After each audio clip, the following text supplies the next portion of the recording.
कलावंत मानधन समिती बरखास्त करा, श्रीकांत नागदेवे यांचे बेमुदत आमरण उपोषण। भंडारा जिल्ह्यातील कलावंतांना न्याय हक्क मिळावा आणि नव्याने गठीत करण्यात आलेली कलावंत निवड आणि मानधन समिती रद्द करण्यात यावी या प्रमुख मागणीसाठी अमर कला सांस्कृतिक संघटनेचे अध्यक्ष श्रीकांत नागदेवे यांनी जिल्हाधिकारी कार्यालयासमोर बेमुदत आमरण उपोषण सुरू केले आहे। राजश्री शाहू महाराज ज्येष्ठ साहित्यिक आणि कलावंत मानधन सन्मान योजनेअंतर्गत जिल्ह्यात नवीन निवड समिती गठीत करण्यात आली आहे। मात्र या समितीतील सदस्यच कलावंत नसल्याचा आरोप संघटनेने केला आहे। त्यामुळे जिल्ह्यातील ज्येष्ठ आणि गरजू कलावंतांची योग्य निवड कशी होणार असा सवाल श्रीकांत नागदेवे यांनी उपस्थित केलेला आहे। नवी समिती तातडीने रद्द करून जिल्ह्यातील 7ही तालुक्यातील ज्येष्ठ साहित्यिक आणि लोक कलावंतांना समितीत स्थान द्यावे अशी मागणी निवेदनातून करण्यात आली आहे। तसेच समितीतील सदस्य खरोखर कलावंत आहेत की नाही याची चाचणी घ्यावी अशीही मागणी करण्यात आली आहे। दरम्यान तालुक्यातील काही बोगस कलावंतांशी आर्थिक देवाणघेवाण करून त्यांना मानधन मंजूर करून दिल्याचा आरोपही अमर कला सांस्कृतिक संघटनेचे अध्यक्ष श्रीकांत नागदेवे यांनी केला आहे।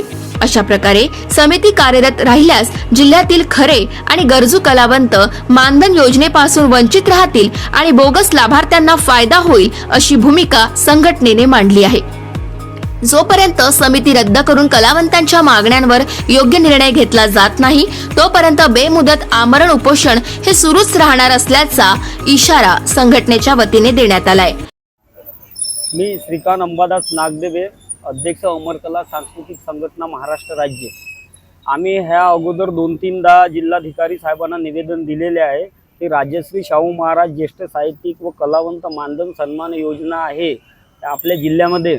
त्या ठिकाणी एक निवड समिती आहे आणि त्या निवड समिती म्हणजे जे नव्याने जे समिती तयार झालेली आहे त्या ठिकाणी जे सदस्य म्हणून ज्यांची नियुक्ती झालेली आहे ते कलावंत नाही आहेत।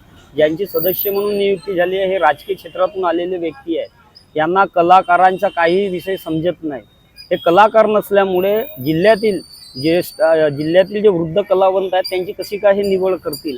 आणि म्हणून आम्ही अनेक वेळा जिल्हाधिकारी साहेबांना निवेदन दिले आहेत की यांची जे नव्यानं समिती तयार झालेली आहे ही समिती रद्द करण्यात यावी। जर तुम्ही समिती रद्द केली नाही, आम्ही 10 दिवसांची त्यांना अवधी दिली होती, जर तुम्ही समिती रद्द केली नाही तर आम्ही आंदोलन करू आणि आम्ही दिनांक 24 पासून ह्या ठिकाणी आंदोलनाला बसलेले आहोत। आमची पहिली मागणी आहे की जे नव्यानं समिती तयार झालेली आहे ही रद्द करण्यात यावी। दुसरी मागणी अशी आहे की जे आमच्या जिल्ह्यातून 7ही तालुका आहेत त्या 7ही तालुक्यामधले जे ज्येष्ठ लोक कलावंत आहेत त्यांना ह्या समितीमध्ये स्थान देण्यात यावे।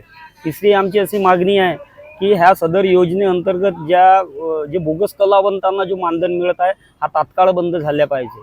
तर आमच्या 3ही मागण्या जर पूर्ण झाल्या नाही तोपर्यंत आम्ही ह्या ठिकाणी असेच आंदोलन सुरू ठेवू ना। आता तर आम्ही शांत पद्धतीने आंदोलन करत आहोत।